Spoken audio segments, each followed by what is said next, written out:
జగిత్యాల జిల్లాలో దేవుడి భూములకు రక్షణ లేకుండా పోయింది. రాయకల్లోని శ్రీ చెన్నకేశవనాథ ఆలయానికి చెందిన 10 ఎకరాల భూమి రికార్డుల్లో కనిపించడం లేదు. ప్రస్తుత మార్కెట్ ధరల ప్రకారం ఈ భూముల విలువ సుమారు 10 కోట్లకు పైగా ఉంటుందని అంచనా.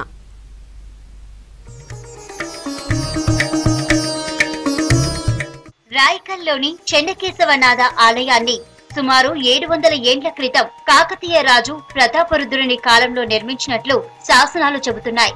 కాశీ ఆలయం తరహాలోనే ఇక్కడ శివలింగం పంచముఖ లింగాన్ని పోలి ఉండటం విశేషం.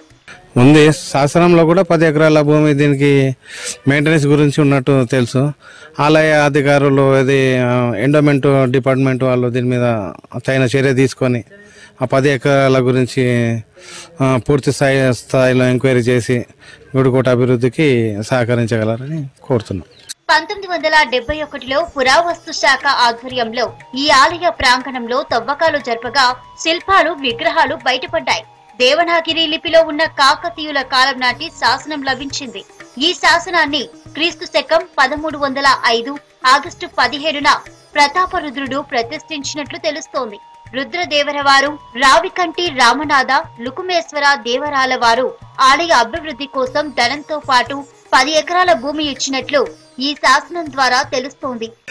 దయచేసి ఏంటంటే ఈ గుడి మాన్యం భూమిని కాపాడవలసిన బాధ్యత ప్రజా ప్రతినిధులపై, అధికార పార్టీకి చెందిన ఎమ్మెల్యేపై కానీ, మినిస్టర్పై కానీ, ఎండోమెంట్ మినిస్టర్ బాధ్యత ఉంది. కాబట్టి దీని భూములు ఎక్కడున్నా వెలికి తీసి ఈ రైకల్లో చెన్నకేశవనాథ టెంపుల్ అభివృద్ధికి తోడ్పడాలని కోరుకుంటున్నాం. శాసనాల ఆధారంగా దేవాలయానికి ఇచ్చిన 10 ఎకరాలు ఆచూకీ లభించడం లేదు.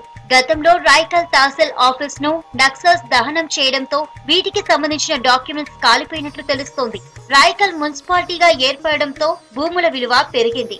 ఇప్పటి ధరల ప్రకారం ఈ భూముల విలువ 10 కోట్లకు పైగానే పలుకుతుంది. మరి భావితరాలకు ఈ యొక్క ఆలయ సంపదను, ఈ భూమిని అందించి ఈ యొక్క ప్రముఖ పుణ్యక్షేత్రమైన ఈ త్రికూటాలయము, ఇందులో పంచముఖ లింగేశ్వర స్వామి వారు ఉంటారు. ఇది కాశీలో ఉన్న పంచముఖ లింగేశ్వర స్వామి తర్వాత ఈ రాయకల్ పుణ్యక్షేత్రంలో మాత్రమే ఈ పంచముఖ లింగేశ్వరం ఉంటుంది. మరి ఆలయం కింద ఉన్న ఈ 10 ఎకరాల పైన ఉన్న ఈ భూమిని వెలికి తీసి ఈ గ్రామానికి కానీ, ఈ యొక్క పట్టణానికి కానీ సంబంధించి ఈ ఆలయాన్ని అభివృద్ధి పరచాలని చెప్పి తెలియజేస్తూ ఇప్పుడున్న ప్రభుత్వాన్ని డిమాండ్ చేస్తారు. సర్వే నంబర్ల జాడ లేదని చెప్పి ఆఫీసర్లు తప్పించుకోవడానికి ప్రయత్నిస్తున్నారని జనం విమర్శిస్తున్నారు. భూముల కోసం అధికారులు ఎలాంటి ప్రయత్నాలు చేయకపోవడంపై ప్రజలు ఆగ్రహం వ్యక్తం చేస్తున్నారు. అధికారులు విచారణ చేసి భూములను కాపాడాలని కోరుతున్నారు గ్రామస్తులు.